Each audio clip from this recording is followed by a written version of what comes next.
তো আপনারা যেই যেই ভিডিওগুলো দেখো যারা মানে যেগুলো অনেক এডিট করা, ওই যে একটা গাড়ির একটা আসছে না, যে রেড গাড়ি দিয়ে শুরু হয়, ওইটাও আমরাই এডিট করছি। এখন কথা আসবে কি দিয়ে এডিট করছি, আমরা এডিট করছি হলাম ক্যাপকাট দিয়ে।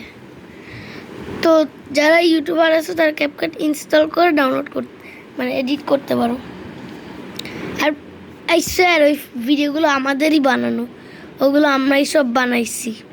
তো আমি বললাম কেন, যারা যারা ইউটিউবার আছে তারা ক্যাপকাট ইনস্টল করে, মানে যারা এখনো শুরু করছে প্রথম, তারা ক্যাপকাট ইনস্টল করে তারা এইসব এডিট করতে পারে।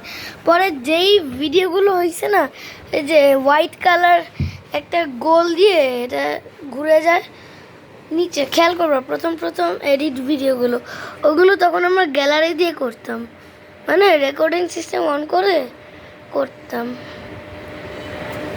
তো এটাই বলার জন্য, কেন যদি কেউ বিলিভ না করে যে আমরা ক্যাপকাট ইউজ করি, এই জন্য ভাবতেও পারে যে ওই ভিডিওগুলো অন্য চ্যানেল থেকে নেওয়া, তো এইগুলো আসলে আমাদের চ্যানেল থেকেই নেওয়া ফর শিওর।